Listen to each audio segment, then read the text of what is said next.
What if the Pentagon UAP files just dropped are real? The portal. Hey, welcome to What If It's Real. I drop a new story every night at 8 p.m. Mountain Time. Hit subscribe and let's get into tonight's case. On July 10, 2026, the United States Department of War published a public website at the address war.gov/UFO. The site went live at 4 p.m. Eastern. By midnight, the servers had been hit more than 11 million times. The site was set up under a directive called PURSUE, the Presidential Unsealing and Reporting System UAP Encounters. 312 files were posted in the first month, in 3 rolling batches on July 10th, July 24th, and August 7th. The release schedule is every 2 weeks. The full archive is searchable by date, by location, by craft shape, and by witness rank. The material is what we are going to look at tonight. Superheated orbs. The second batch, posted on July 24th, contained 64 files. Most viral of those files was an FBI Form 302 dated March 14, 2025, documenting an encounter between a United States Army helicopter and a cluster of objects described in the report's own language as superheated orbs. The encounter took place at night over the New Mexico desert at an altitude of 900 feet. The helicopter was on a routine training flight out of White Sands Missile Range. The crew was a pilot, a co-pilot, and a flight engineer, each with more than 2,000 hours in the airframe. The orbs approached the helicopter from below. 4 of them. They came within 10 feet of the airframe. The flight engineer described the orbs as, in his own words, white hot, but not casting light. The orbs traveled alongside the helicopter for 20 miles. The pilot matched their speed, and the orbs accelerated beyond what the helicopter could keep up with. Then the orbs changed direction. Then they accelerated away. The pilot filed the report the next morning through standard military channels. Within days, the report was forwarded to the FBI. Within a week, the same report was forwarded to AARO, the All-Domain Anomaly Resolution Office. 2 weeks after that, the report reached the Senate Intelligence Committee. It sat in the classified files for 15 months. The names of the crew are still redacted. The location is still classified.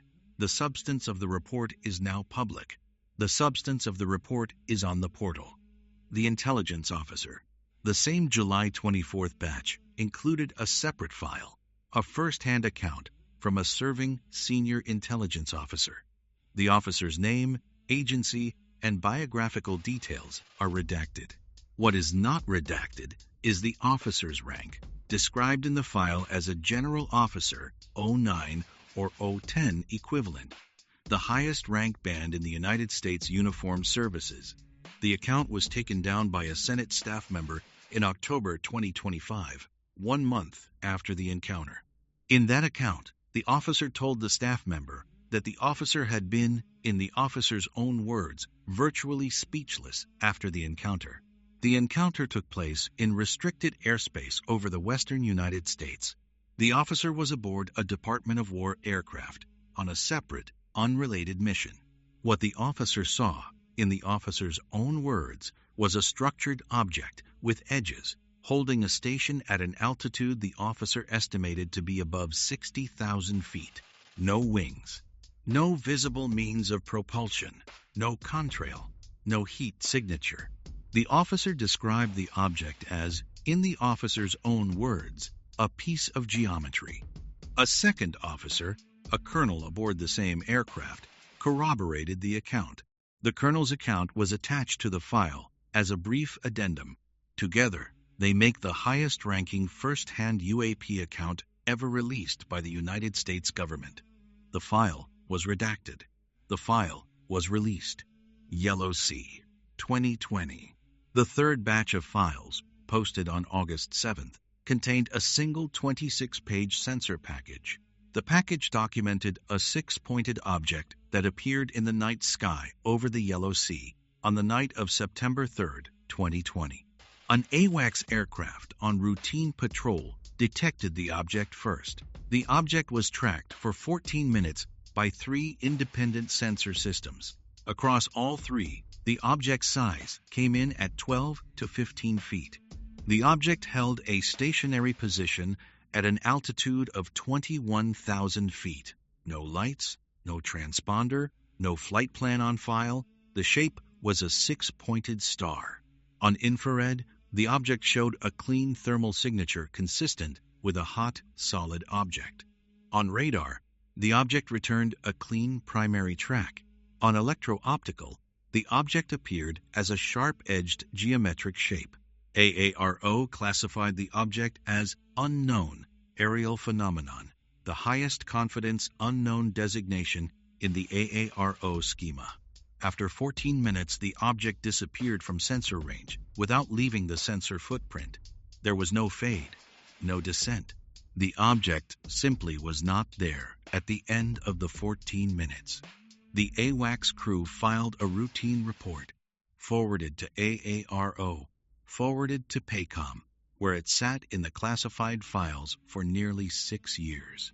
The report is now public. East China Sea, 2015. A fourth file in the third batch was a flight crew debrief from a Navy P-8 Poseidon crew on patrol over the East China Sea in November 2015. The crew spotted a football-shaped object, the term the pilot used, at their 11 o'clock low. The object held an altitude of approximately 4,000 feet. Speed was estimated by the pilot at more than 300 knots. The object had no wings, no tail, no contrail, no flight plan. The object was on a heading that would have taken it into Chinese territorial airspace. The pilot requested permission to intercept. Permission was denied. The aircraft's electro-optical sensor tracked the object for 90 seconds. Then the object accelerated. Then it left the sensor footprint. The object did not have a transponder. The object did not respond to standard interrogation codes. The crew filed a routine report. The report was classified secret. The report sat in the classified files for nearly 11 years. The pilot's name is still redacted. The pilot's words, the football term, are now on the public record. The same file references a separate set of transcripts from Apollo-era astronaut communications. Those transcripts include references to strange objects near the lunar surface from missions now more than 50 years old. The transcripts are now public, more than 50 years after the missions flew. The witnesses. The files are not only encounters, the files also document the people who have come forward. Most famous among them is a former F/A-18 pilot named Ryan Graves. Graves served 10 years in the Navy. Graves flew combat missions over Iraq and Syria. In testimony before Congress, Graves has said that he and his squadron mates saw unidentified objects almost every day for 2 years off the coast of Virginia Beach. The objects were, in Graves's words, dark gray or black, inside a transparent sphere with no apparent propulsion. The F/A-18 sensor suite tracked the objects on multiple occasions. The objects were, in Graves's testimony, not secret United States technology. A second witness, a former Army colonel named Carl Nell, served in the Army for more than 20 years. In an interview with a researcher, Nell has said that the phenomenon is, in his words, real, and that the United States is in possession of non-human craft. A third witness, a former intelligence officer named David Grush, filed a whistleblower complaint under the Intelligence Community Whistleblower Protection Act in 2023. Grush has said, in testimony before Congress, that the United States is in possession of craft of non-human origin and of bodies, in his words, of non-human origin. A fourth witness, a former head of the Advanced Aerospace Threat Identification Program, the AATIP, named Luis Elizondo, has said in multiple interviews that the program he ran was, in his words, real, and that the craft documented by the program were, in his words, not ours. The 4 witnesses are named in the Pentagon files. The 4 witnesses were on the dais at the press conference that followed. The press conference. The press conference for the portal launch was held in the Pentagon briefing room on July 10, 2026, at 10 a.m. Eastern. The podium was occupied by the Pentagon press secretary, flanked by a panel of three. First panelist was the current director of AARO. Second panelist was the Undersecretary of Defense for Intelligence and Security. Third panelist was the General Counsel of the Department of War. The press secretary announced the launch of the portal, describing it as, in the press secretary's own words, the most comprehensive UAP disclosure in the history of the United States government. The release schedule was described, in the press secretary's own words, as every 2 weeks, on a rolling basis, for the foreseeable future. The source material was described, in the press secretary's own words, as primary documents, with redactions only for sources and methods. The press secretary then took questions for 45 minutes. First question came from a Reuters reporter, who asked whether the material was real. The press secretary answered, in the press secretary's own words, the material is the official record of the United States government. Second question came from an AP reporter, who asked whether the material was consistent with extraterrestrial origin. The press secretary answered, in the press secretary's own words, the material is what it is. Third question came from a CNN reporter, who asked whether any of the craft documented in the files had been retrieved. The press secretary answered, in the press secretary's own words, the Department of War does not discuss the disposition of craft in any forum, classified or unclassified. The press conference ended. The portal stayed live. The July 24th batch was published as scheduled. The August 7th batch followed it. Another batch is set for August 21st. The schedule is locked. The question. Here is what the record contains.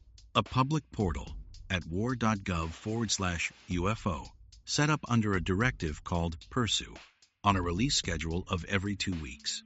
312 files posted in the first month. An FBI Form 302 documenting superheated orbs that approached a helicopter within 10 feet, traveled 20 miles, then changed direction and accelerated away. A first-hand account from a serving general officer who described a structured object at 60,000 feet with no wings, no visible means of propulsion, no contrail, and no heat signature. A 6-pointed star, 12 to 15 feet across, tracked for 14 minutes by 3 independent sensor systems over the Yellow Sea in 2020.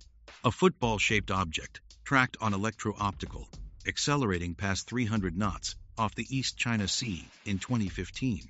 A pilot named Ryan Graves, a colonel named Carl Nell, a whistleblower named David Grush, a former AATIP head named Luis Elizondo.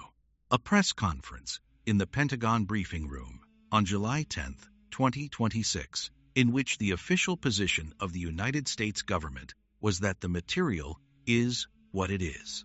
Here is what the record does not contain: a photograph of a craft in flight, a piece of a craft, a body, a specimen, a definitive answer from any government about what any of the craft documented in the files are, a second encounter with the same object in the same location at the same time of day, a scientific explanation published in a peer-reviewed journal that fits the orbs, the geometry, the 6-pointed star, and the football. New story every night at 8 p.m. Mountain Time. Subscribe so you never miss a case. What if the files are real? What if the orbs, the geometry, the star, and the football are not misidentified natural phenomena, not secret United States technology, not a coordinated disinformation campaign, but a record of something that has been entering restricted United States airspace repeatedly for at least 11 years, and the government has finally decided to say so? And what if the question is not whether the files are real, but why the government has decided, in 2026, to say so now?